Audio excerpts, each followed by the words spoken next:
Okay, ladies and gentlemen, welcome to the second post-match press conference, indeed the last press conference for World Cup 2023. I'd like to welcome onto stage the world champions, in particular, obviously, Coach Jacques Nienaber and Captain Siya Kolisi. And we'll just ask Jacques perhaps to say a few words. Now he's sitting next to that cup and after such an amazing game. Yeah, thank you everyone. And relief is probably the first word that comes to mind. A relief in the sense, I'll get to our fans now, but relief in the sense of the special group of players that we have. As a management and leadership group, we always thought that we just can't mess this up, because they always we from 2018 thought they had the ability to win the 2023 World Cup, and 2019 was something that probably hopped on along the way. But in saying that, so I'm relieved for the players. They deserve that, and they were good enough to do that. And then, but this is probably for our fans, for South Africa. I wish I could show you the amount of messages and videos and what was going on in South Africa. I think there were 62 million people that united, from small farming communities, opening up showgrounds that people from all walks of life could go in, and the entrance fee was whatever you want to donate, and people bought T-shirts, green T-shirts for everyone. So we felt every single little bit of energy they gave us, and I think in the last 3 games with 3 one-point victories, we needed that, and that drove us. So yeah, that's me. Okay, thank you, Jacques. First question, hands up. Gentleman in the front here, please. In the front. Yep. Another close game. I did a piece with Scott Brits in the week, and he talked about the emotions, the friendships being the things that get you through these marginal games. Please tell us about what this means to you, both as friends, as mates, and the emotions contained there. I think Jacques said it there. Honestly, the last World Cup, the country was hopeful that maybe there's a chance we can win it, you know. And after we've won it, and what transpired after that was a belief behind this team, you know. And I think the people of South Africa that are sitting here in front will tell you there's not a lot of things going right in our country, and sport we have the privilege, you know, not the pressure. We have the privilege of being able to do what we love, you know, and inspire people from different walks of life, not just rugby people or sports people, but just people in life. And I think our team, you know, a lot of us where we come from, I mean, Jacques spoke to us this week, life probably, we shouldn't be where we are today. There is no ways where I come from I could have dreamt of being here today, you know, and kids that come from farming areas never could think that they would be here today. Children who come from the, you know, who come from where we come from, you know, and people from the Cape Flats, we come from different walks of life. And I have my own reasons to play rugby. I have my own goals and ambitions. I want to look after my family. I want to make sure I give back to my community, because without them, I wouldn't be here. I wouldn't be here today. Some are playing for the parents who are not here with us anymore, you know. But what brings us together is our country. What brings us together to play for is the Springbok and then South Africa. And that's what has been driving us. That's been driving. And I can't explain it to you in words. You need to be a South African to understand. You need to come to South Africa and see it. It's a beautiful country with a lot of problems.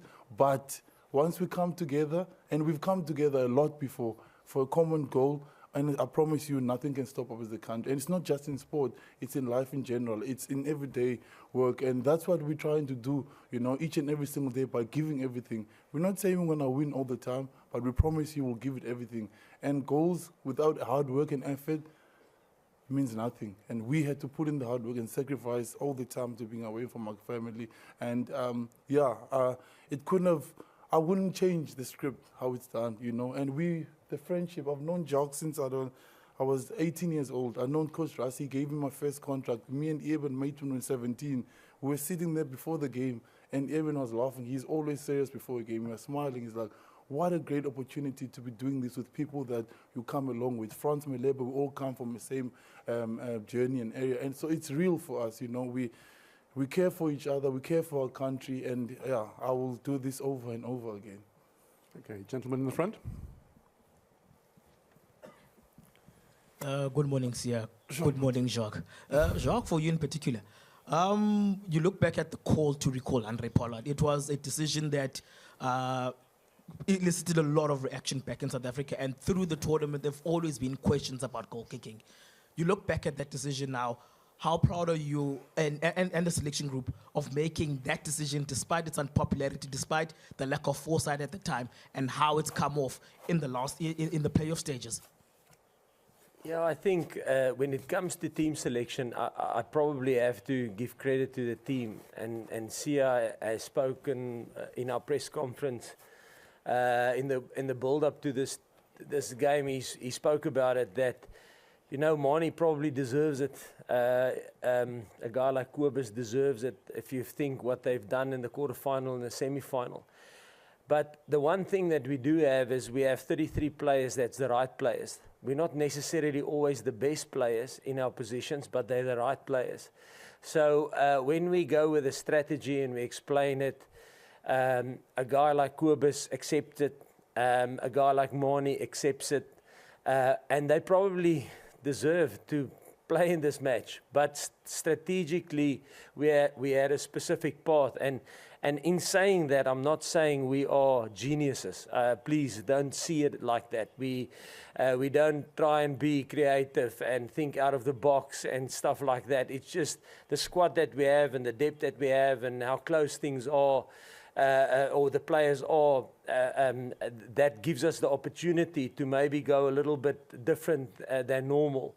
It's not genius. It's just, listen, the players that we have has got the ability to give us different tactical viewpoints, if I can put it like that.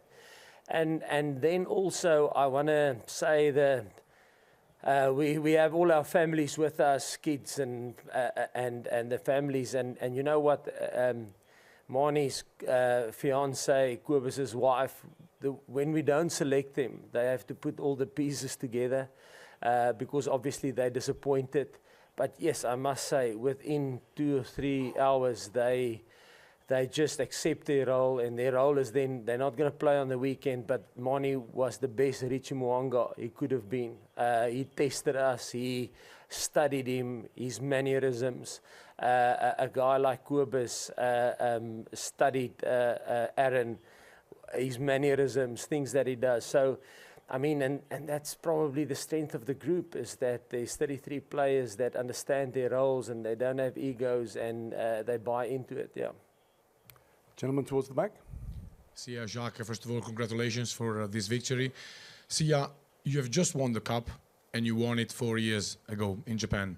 What's different, what's similar in comparison, maybe in the path, in the motivation, in the feeling, in the reaction, between now and 4 years ago? Thank you and congratulations again. Thank you.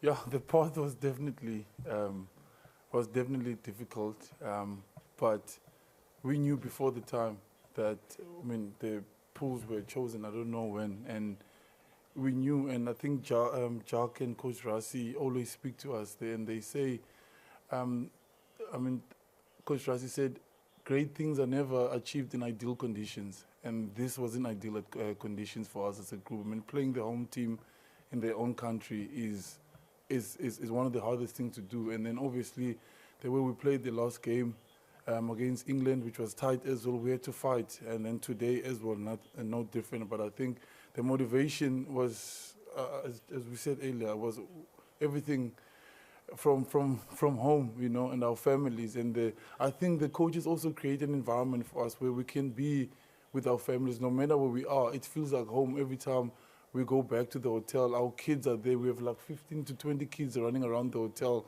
you know, and that gets us through the tough days. And it's one of the greatest things I think they could have done for us. And I think the people also from South Africa, some of our friends, they've they use their savings to buy a ticket to just come and watch us play. That kind of stuff, we hear it and we see it and we respect that. I mean, for me, not to give my 100% on that field will be cheating all of those people, and that's what the coaches always remind us. So the motivation for us, we don't have to look far.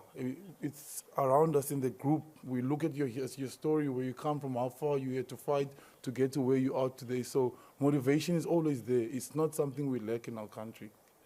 Okay, on the left over here. Sia, congratulations. There were a couple of massive moments in that game.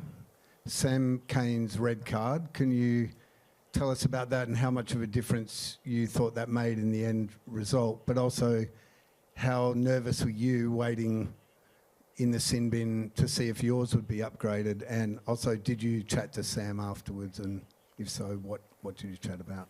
Yeah, it was. Yeah, it's never nice, obviously, for a player to get any card on the field. But we knew, like, when they got the card, they were just gonna lift themselves. When we spoke at halftime, we said they're gonna get up now. We mustn't try and relax, and they did exactly that after halftime. And for me, I was also nervous, but yeah, I did watch the video, and I saw that I did level change, and it was a secondary where my head followed up. But I trusted the guys around me, you know, that they obviously could fight for that long, and then obviously getting another one at the end. It was difficult, it was messy, but we'd been in these positions before, so yeah, I trusted that the guys would fight for that time, and obviously when I came back on, I had to give it everything again. Okay, Craig? Thanks. Congratulations, guys. Well done. Jacques, just on the match itself, losing Bongi in the first minute, obviously the lineouts were a bit ropey after that. That wasn't ideal. How worried were you with that situation? Because it took away one of your major weapons in a way. Yeah, I think if you probably ask us which injuries we would like in early on, it would probably be Bongi and Faf. But that's the decision we made with the squad we selected and the team we selected. And like I said, there's always risks involved, but we mitigate that. And yes, I don't know how many lineouts we've won or lost. I mean, I don't have that stats in my head now. But what Dion Fourie, like, let's say there's, I don't even think there were, but let's say there's 16 lineouts in the game. There's 120, 30 rucks, 15, 20 tackles that he makes. So sometimes the lineouts he loses, he makes up for it in other areas of the field, you know. And I thought, well done to him. I mean, he's, I don't know what his age is, 38, 37, something like that. And to put in a shift like that is special. So, but always knew, I've coached Dion since he was 20 years old, so always knew he had that dog in him. Okay, up here in the middle. Hey, Jacques. Just wondering, what do you say coach to Ian Foster after a game like that? A coach who's obviously, you know, been through a bit over the past couple of years, and you know his time ends with the All Blacks now after a World Cup final loss for them. You know, coach to coach, what do you say to Ian Foster after that? Yes, he's actually. I don't know a lot of coaches, to be honest. None actually, except him. Probably he's the only guy that I ever have conversations with.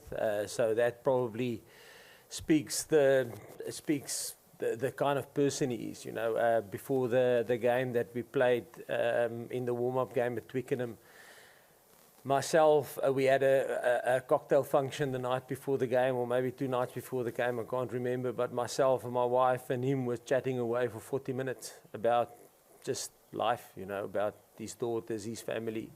So, yes, I'm happy for us, but my heart breaks for him because I know what it feels like.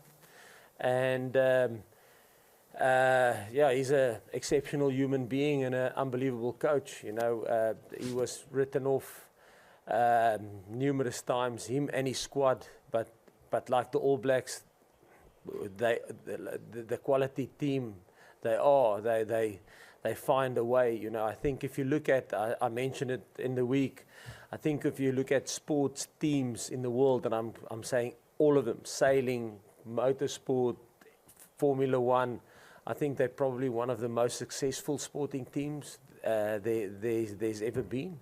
So yeah, they're quality outfit, and he was the leader of that. So he's a quality individual. Okay, we'll have one last question here at the front.